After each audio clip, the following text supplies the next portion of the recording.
ನಮಸ್ಕಾರ ವೀಕ್ಷಕರೇ, welcome back. So ಇವತ್ತಿನ ವಿಡಿಯೋ ಸ್ಪೆಷಲ್ ಆಗಿರುತ್ತೆ ಬಿಕಾಸ್ ಇವತ್ತು ನಾನು ಸ್ಪೆಷಲ್ ಪೂಜೆ ಮಾಡಿದ್ದೀನಿ. ಇಲ್ಲಿ 3 ದೇವರನ್ನು ನೀವು ನೋಡ್ಬೋದು. ಗಣೇಶ, ಶಿವ ಮತ್ತು ಈ ಕಡೆ ಬುದ್ಧ ಇದ್ದಾರೆ. Okay, here Buddha. ಈ 3 ದೇವರಲ್ಲಿ ಒಂದು ದೇವರ ಧ್ಯಾನವನ್ನು ಮಾಡಿಕೊಂಡು ಮನಸ್ಸಿನಲ್ಲಿಟ್ಕೊಳ್ಳಿ. ಸೊ ಬುದ್ಧ, ಗಣೇಶ ಆ್ಯಂಡ್ ಶಿವ, ಇವರಿಂದ ನಿಮಗೆ ಪ್ರೆಸೆಂಟ್ ನಿಮ್ಮ ಲೈಫ್ ಕುರಿತಾಗಿ ನೋಡೋಕ್ಕೆ ಹೋದಾಗ ಏನಿದೆ ಮೆಸೇಜ್ ಅಂತ ಚೆಕ್ ಮಾಡಿ ಹೇಳ್ತೀನಿ. ನೀವು ಯೂಟ್ಯೂಬ್ಗೆ ಹೋದರೆ ಬಹಳಷ್ಟು ವೀಡಿಯೋಸ್ನ ನೋಡಬಹುದು. ಆ್ಯಂಡ್ ನಿಮಗೆ ಅಪಾಯಿಂಟ್ಮೆಂಟ್ ಬೇಕಿದೆ ಅಂದರೆ ನೀವು ಡಿಸ್ಕ್ರಿಪ್ಷನಲ್ಲಿ ನನ್ನ ನಂಬರ್ನ ತೊಗೋಬೋದು. ಡಿಸ್ಕ್ರಿಪ್ಷನಲ್ಲಿ ಕೊಟ್ಟಿರುವ ನಂಬರ್ಗೆ ಕಾಲ್ ಮಾಡಿ ಅಪಾಯಿಂಟ್ಮೆಂಟ್ನ ಪಡಿಬೇಕಾಗತ್ತೆ. ಒಂದು ಫೋನ್ ಮುಖಾಂತರನಾದ್ರು ತೊಗೋಬಹುದು ಅಥವಾ ನೀವು ಆಫೀಸ್ಗಾದರೂ ಬಂದು ಪಡಿಬಹುದು. ಸೊ ಇವತ್ತಿನ ಸ್ಪೆಷಲ್ ಪೂಜೆ ಏನು ಮಾಡಿದ್ದೀನಿ, ಈ ಒಂದು ದೇವರಿದೆಲ್ಲ ಇಲ್ಲೆಲ್ಲ ಇವರಿಂದ ನಿಮಗೇನಿದೆ ಮೆಸೇಜ್ ಅಂತ ನೋಡೋಣ. Buddha and then Shiva and then Ganesha. So ನಾನು ಶಿವನಿಂದನೇ ನಿಮಗೆ ಮೆಸೇಜ್ನ ಹೇಳ್ತೀನಿ. ಶಿವನಿಂದ ನಿಮಗೇನಿದೆ ಸ್ಪೆಷಲ್ ಮೆಸೇಜ್ ಅಂತ ಈಗ ಹೇಳ್ತೀನಿ. ನಿಮ್ಮ ಲೈಫ್ ಕುರಿತಾಗಿ ಏನಿದೆ ಮೆಸೇಜ್ ಅಂತ. Here you go. Your highest self ಅಂತ ಬರ್ತಾ ಇದೆ.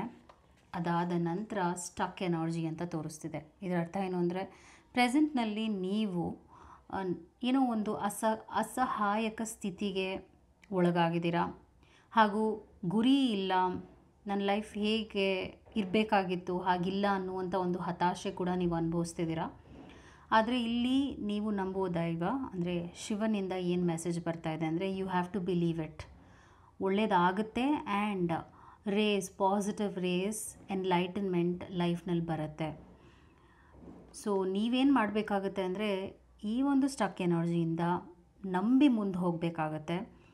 ನೀವು ಗುರಿಗಳನ್ನ ಸಾಧಿಸ್ತೀರಾ ಅಂತಲೇ ಬರ್ತಾ ಇದೆ. ಈ ಕೂಡಲೇ ಕಮೆಂಟ್ನಲ್ಲಿ ನೀವೇನು ಹಾಕಬೇಕಾಗುತ್ತೆ ಅಂದರೆ I am coming out from the stuck energy. Okay, I am coming out from the stuck energy because ನಿಮ್ಮ ಎನರ್ಜಿ ಇವಾಗ ಸ್ಟಕ್ ಆಗಿದೆ. ಇದಕ್ಕೆ ನೀವು ಕಾರಣರಾಗಿದ್ದೀರಾ. ನಿಮ್ಮ ಕಡೆಯಿಂದನೂ ತಪ್ಪುಗಳು ನಡೀತಾ ಇದೆ, ಅದನ್ನು ನೀವು ಸರಿ ಮಾಡ್ಕೋಬೇಕಾಗತ್ತೆ.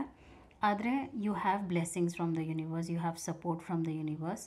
ವಿತಿನ್ 2 to 3 ವೀಕ್ಸ್ ನಿಮ್ಮ ಪ್ರಾಬ್ಲಮ್ ಏನಿದೆ ಅದರಲ್ಲಿ ನೀವು ಸಿಕ್ಕಾಕೊಂಡಿದ್ದೀರಲ್ಲ ಅದಕ್ಕೆ ಪರಿಹಾರ ಸಿಗುತ್ತೆ ಅಂತ ನಿಮಗೆ ಒಂದು ಕ್ಲಾರಿಫಿಕೇಷನ್ ಕನ್ಫರ್ಮೇಷನ್ ಬಂದಿದೆ. ಅದು ನಿಮ್ಮ ಮೆಸೇಜ್ ಆಗಿತ್ತು. ಈಗ ಯಾರು ಗಣೇಶನ್ನ ಮನಸ್ಸಿನಲ್ಲಿ ಇಟ್ಕೊಂಡಿದ್ರು, ಗಣೇಶನಿಂದ ನಿಮಗೇನಿದೆ ಮೆಸೇಜ್ ಅಂತ ನಾನು ಹೇಳ್ತೀನಿ. Let's see what is the message from Ganesha for you. Special message. Fear ಬರ್ತಾ ಇದೆ. ಯಾವುದೋ ಒಂದು ಭಯದಲ್ಲಿದ್ದೀರಾ ಹಾಗೂ ನಿರ್ಧಾರಗಳನ್ನ ತೊಗೊಳಕ್ಕೆ ಆಗ್ತಾ ಇಲ್ಲ ಮತ್ತು ಯೋಚನೆ ಮಾಡ್ತಾ ಇದ್ದೀರಾ ನಾನು ಏನಾದ್ರು ತಪ್ಪು ಮಾಡ್ತಾ ಇದ್ದೀನಾ ಅಂತ. ಸೊ ನಿಮ್ಮ ಲೈಫ್ ಬಗ್ಗೆನೇ ನಿಮಗೆ ಒಂದು ಡೌಟ್ ಬರ್ತಾ ಇದೆ. ಹಾಗೂ planning and action is required. ನಿಮ್ಮ ಎನರ್ಜಿ ಇವಾಗ ಫಿಯರ್ನಲ್ಲಿರೋದ್ರಿಂದ ನೀವೇನು ಮಾಡಬೇಕಾಗುತ್ತೆ ಅಂದರೆ ನೀವು ಪ್ಲ್ಯಾನಿಂಗ್ ಆ್ಯಂಡ್ ಆ್ಯಕ್ಷನ್ ಅನ್ನುವಂಥ ಒಂದು ವಿಷಯ ಬಂದಾಗ ಬದಲಾಯಿಸ್ಕೋಬೇಕಾಗತ್ತೆ. ನಿಮ್ಮ ನಡೆನ ಬದಲಾಯಿಸ್ಕೋಬೇಕಾಗತ್ತೆ, ನಿಮ್ಮ ಯೋಚನೆನ ಬದಲಾಯಿಸ್ಕೋಬೇಕಾಗತ್ತೆ. ಏನೋ ಒಂದು ಮಾಡೋಕ್ಕೆ ಹೋಗ್ತೀರಾ, ಆದರೆ ಅದನ್ನ ನಾನು ಮಾಡಿದ್ರೆ ತಪ್ಪಾಗೋಗುತ್ತೆ, ನನ್ನ ಕಡೆಯಿಂದ ಏನೋ ಪ್ರಾಬ್ಲಮ್ ಆಗೋದು. ಸೊ ನೀವು ಒಂದು ಆ್ಯಕ್ಷನ್ ಮಾಡೋಕ್ಕೆ ಮುಂಚೆನೇ ನೆಗೆಟಿವ್ ಥಾಟ್ಸ್ ಅಥವಾ ಫಿಯರ್ಗೆ ಭಯಕ್ಕೆ ಒಳಗಾಗಿದ್ದೀರಾ. ಮಾಡೋದೇ ಬೇಡ ಅನ್ನುವಂಥ ಹಿಂಜರಿಕೆಗೆ ಒಳಗಾಗಿದ್ದೀರಾ. ಈ ಕೂಡಲೇ ಕಮೆಂಟ್ನಲ್ಲಿ ನೀವೇನು ಹಾಕಬೇಕಾಗತ್ತೆ ಅಂದರೆ I am coming out of the fear energy ಅಂತ. ಬಿಕಾಸ್ ಅದೇ ನಿಮ್ಮನ್ನು ಇವಾಗ ನೀವು ತಲುಪುವ ಗುರಿನ ತಲುಪಕ್ಕೆ ಆಗದೇ ಇರೋ ಹಾಗೆ ಮಾಡ್ತಾ ಇದೆ ಅಂತ ಮೆಸೇಜ್ ಬಂದಿದೆ. I hope this help you. ಅದು ನಿಮಗೆ ಗಣೇಶನಿಂದ ಮೆಸೇಜ್. ಯಾರು ಬುದ್ಧನ ಮೆಸೇಜ್ಗೆ ಕಾಯ್ತಾ ಇದ್ದೀರಾ, ಈಗ ನಾನು ಬುದ್ಧನ ಮೆಸೇಜ್ ಏನಿದೆ ಅಂತ ಹೇಳ್ತೀನಿ. ಸೊ ಬುದ್ಧನಿಂದ ಏನಿದೆ ಮೆಸೇಜ್ ನಿಮಗೆ, ಬುದ್ಧನಿಂದ ಏನಿದೆ ಮೆಸೇಜ್. ಕಾನ್ಫ್ಲಿಕ್ಟ್ ಬರ್ತಾ ಇದೆ. ಕಾನ್ಫ್ಲಿಕ್ಟ್ ಅಂದಾಗ ಏನಾಗುತ್ತೆ ಅಂದರೆ ಮೇ ಬಿ ನಿಮ್ಮ ರಿಲೇಷನ್ಶಿಪ್ಸ್ನಲ್ಲಿ ಏರುಪೇರು ನೀವು ನೋಡ್ತಿರ್ಬೋದು, ಪ್ರಾಬ್ಲಮ್ಸ್ ಅನುಭವಿಸ್ತಿರ್ಬೋದು. ಹಾಗೂ ನೀವು ಪ್ಲ್ಯಾನಿಂಗ್ ಅಂದ್ಕೊಂಡ ಹಾಗೆ ವಿರುದ್ಧವಾಗಿ ಆಗ್ತಾ ಇದೆ. ಸೊ ಬಿಹೈಂಡ್ ಅ ಮಾಸ್ಕ್ ಬರ್ತಿರೋದ್ರಿಂದ ಕೆಲವರು ಒಂದು ಒಳ್ಳೆಯ ಉದ್ದೇಶ ಇಟ್ಕೊಂಡು ನಿಮ್ಮ ಬಳಿ ಬಂದಿಲ್ಲ. ಈಗ ನೀವು ಏನು ಕಷ್ಟ ಅನುಭವಿಸ್ತಿದ್ದೀರಾ, ಯಾವ ಒಂದು ಗೊಂದಲಕ್ಕೊಳಗಾಗಿದ್ದೀರಾ, ಅದಕ್ಕೆ ನೀವು ಕಾರಣ ಅನ್ನೋಕ್ಕೆ ನಾನು ಖಂಡಿತವಾಗ್ಲೂ ಸಾಧ್ಯ ಇಲ್ಲ. ಬೇರೆಯವರಿಂದ ಈ ಥರದ್ದು ಒಂದು ಕಷ್ಟಕ್ಕೆ ಸಿಕ್ಕಾಕೊಂಡಿದ್ದೀರಾ. ನೀವು ಒಬ್ಬರನ್ನ ನಂಬಿ ಮೋಸ ಹೋಗಿರ್ಬೋದು, ಅಥವಾ ಕೆಲವರನ್ನ ನಂಬಿ ಮೋಸ ಹೋಗಿರ್ಬೋದು. ಅವರು ಮುಖವಾಡ ಹಾಕ್ಕೊಂಡು ನಿಮಗೆ ಮೋಸ ಮಾಡಿದ್ದಾರೆ ಅಂತ ಬರ್ತಾ ಇದೆ. ಈ ವ್ಯಕ್ತಿ ಯಾರೇ ಆಗಿರ್ಬೋದು, ಈಗ ನಿಮ್ಮ ಲೈಫ್ನ ಹಾಳು ಮಾಡಿದ್ದಾರೆ. ಹಾಗೂ ನೀವು ಈ ಥರದೊಂದು ಪ್ರಾಬ್ಲಮ್ಗೆ ಸಿಕ್ಕಾಕೊಂಡಿದ್ದೀರಾ. ಈ ವ್ಯಕ್ತಿಯನ್ನು ನಂಬಬಾರದು ಅಂತ ಮೆಸೇಜ್ ಬರ್ತಾ ಇದೆ. ಮತ್ತು ಗ್ರೇಟ್ ಗ್ರ್ಯಾಟಿಟ್ಯೂಡ್ ಬರ್ತಾ ಇರೋದ್ರಿಂದ ಇದೊಂದು ಸ್ಪೆಷಲ್ ಮೆಸೇಜ್ ಆಗಿದೆ ಬುದ್ಧನಿಂದ. ನಿಮ್ಮ ಲೈಫ್ ಚೆನ್ನಾಗೇ ಇದೆ, ಆದರೆ ಕಾನ್ಷಿಯಸ್ ಆಗಿ, ಅಂದರೆ ನಿಮ್ಮ ಕಂಟ್ರೋಲ್ ಏನಿದೆ ಬೇರೆಯವ್ರಿಗೆ ಕೊಟ್ಟಿದ್ದೀರಾ. ಈ ಕೂಡಲೇ ಕಮೆಂಟ್ನಲ್ಲಿ ನೀವೇನು ಹಾಕಬೇಕಾಗತ್ತೆ ಅಂದರೆ, I am taking back the control and I am leading the life. ಅಂದರೆ ನೀವು ಕಾರಣರಾಗಿದ್ದೀರಾ ನಿಮ್ಮ ಲೈಫ್ಗೆ. ಬೇರೆಯವರ ಒಂದು ಅಡ್ವೈಸ್ನ ತೊಗೊಳೋದು ಈ ಕೂಡಲೇ ಬಿಡಬೇಕಾಗತ್ತೆ.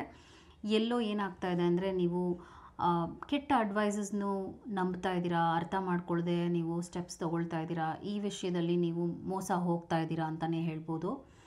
I am taking conscious action ಅಂತ ಕೂಡ ನೀವು ಕಮೆಂಟ್ ಮಾಡಬಹುದು. I am taking conscious action, I am responsible for my action ಅಂತ ಕೂಡ ನೀವು ಕಮೆಂಟ್ ಮಾಡಬಹುದು. That's what you should do right ನಾವು. ಬಿಕಾಸ್ ನೀವು ನಿಮಗೆ ಇಂಪಾರ್ಟೆನ್ಸ್ ಕೊಡದೆ ಬೇರೆಯವ್ರಿಗೆ ಇಂಪಾರ್ಟೆನ್ಸ್ ಕೊಟ್ಟು, ಬೇರೆ ಅವರ ಲೈಫಿಗೆ ಇಂಪಾರ್ಟೆನ್ಸ್ ಕೊಟ್ಟು ನಿಮ್ಮ ಲೈಫ್ನೇ ಈಗ ಪ್ರಾಬ್ಲಮ್ಯಾಟಿಕ್ ಮಾಡ್ಕೊಂಡ್ಬಿಟ್ಟಿದ್ದೀರಾ. ನಿಮ್ಮ ಲೈಫ್ನ ಇವಾಗ ಈ ಥರದ್ದೊಂದು ಸಿಚುವೇಶನ್ಗೆ ತಳ್ಳಿದ್ದೀರಾ. ಸೊ ನಿಮಗೆ ನೀವು ಪ್ರಯಾರಿಟಿ ಕೊಡಿ. ಜನರು ನಿಮ್ಮ ಹತ್ರ ಇವಾಗ ಯಾರು ಬರ್ತಾ ಇದ್ದಾರೆ, ಹಾಗೂ ನೀವು ಯಾರ ಜೊತೆ ಒಂದು ಸಂಬಂಧವನ್ನು ಬೆಳೆಸ್ತಾ ಇದ್ದೀರಾ, ಅವರಿಂದ ಸ್ವಲ್ಪ ಹುಷಾರಾಗೇ ಇರಬೇಕಾಗತ್ತೆ. ದೂರ ಮಾಡೋದು ಬೆಟರ್ ಅಂತಲೇ ಬಂದಿದೆ. I hope this video was helpful. Take care. ನಮಸ್ಕಾರ. Thank you so much.